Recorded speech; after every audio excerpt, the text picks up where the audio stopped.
मैं तो काँप गई ना, मुझे जब हेयर ड्रेसर का फ़ोन आया ना, मैं ऐसे ऐसे हो गई।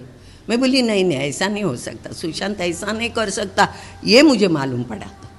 बोली नहीं आई, आपलाच सुशांत है। बहुत बुरा लगा यार, ऐसा नहीं होना चाहिए था। अच्छा चल रहा था बेचारे का, क्यों गए क्या मालूम। ज़्यादा बात नहीं करता था, बात भी करेगा तो हम कैसे ऐसे ऐसे करके, मेरी आवाज़ तो ऊंची है, दुनिया को मालूम है, लेकिन वो होठों के अंदर ही बात करता था। वो ऐसे ऐसे ऐसे ऐसे ऐसे बात करता था। होठ कभी ज़्यादा हिले नहीं उसके, आवाज़ कभी ज़्यादा बाहर नहीं आई उसकी। मैं हमेशा बोलती थी अगर मुझे बाहर से एंट्री लेनी है, ये सोफ़ा पे है, ये दीवार है, इसके पीछे मैं खड़ी हूँ, इसके ये शब्द पे मुझे एंट्री लेनी है, तो मैं बोलती थी सुशांत ज़रा ज़ोर से बोलना, सुनाई नहीं देता है, ज़ोर से बोलना। क्यों और कैसे हुआ यही मालूम नहीं है, क्या हुआ उसके दिमाग में, खाली भगवान और बेचारा वो गया, उनको ही मालूम है कि उसके साथ क्या गुजरी है। स्ट्रगल किए, मतलब उसको इतना भी स्ट्रगल नहीं करना पड़ा। लोगों को क्या होता है, स्ट्रगल करना पड़ता है, यहाँ वहाँ भागना पड़ता है, हाथ पांव पकड़ने पड़ते हैं, लेकिन उसको ये नहीं करना पड़ा, उसको सब मिल रहा था। फिर ये बच्चे ने क्यों क्या, मेरी भी समझ में नहीं आता। वो बेचारे उसके पिताजी बूढ़े जो घर में हैं, उनका क्या होगा, वो कैसे सामना करेंगे। मतलब बेटे को अपने बाप का करना चाहिए, वो बाप को अभी अपने उसके बेटे का करना पड़ता है, उसका मुझे बुरा लग रहा है। अच्छा आदमी था, है ना, बहुत अच्छा आदमी था।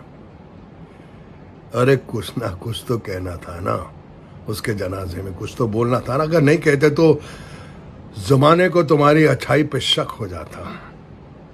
अच्छा बताओ, अगर अच्छा था तो उसे अच्छाई का हिसाब क्यों नहीं दिया जब वो जिंदा था?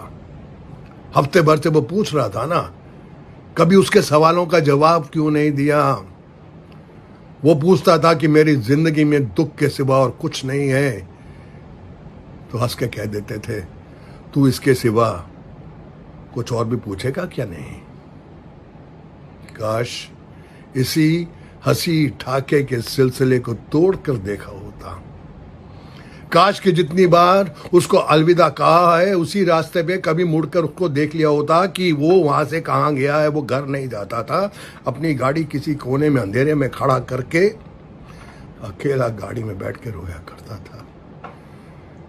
कहता था क्यों ये चारों तरफ दुख मेरे पीछे पड़ गया है।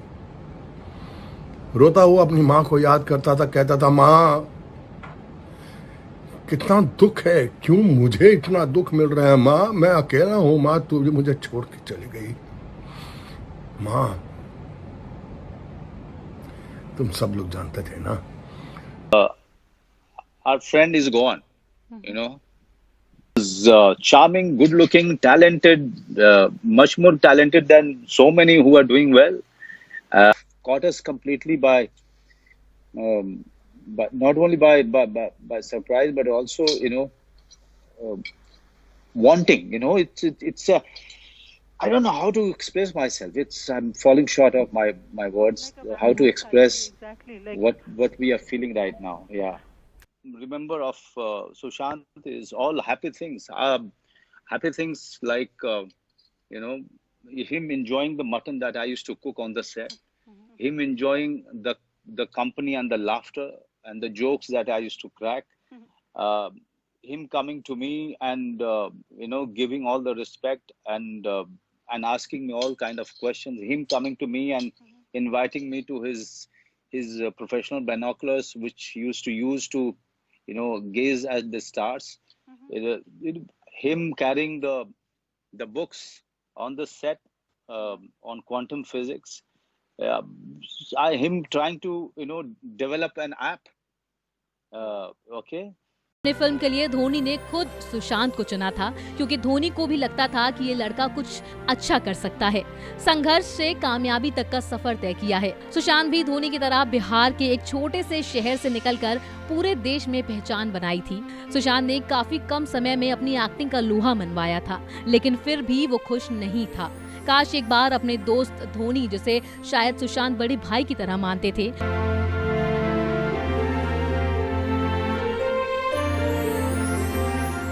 आपको एक ऐसी तस्वीर दिखा रहे हैं जो काफी कुछ बिना बोले बयां कर सकती है, और वो है MS धोनी। जी हाँ, सुशांत सिंह और धोनी की नन्ही बेटी जीवा।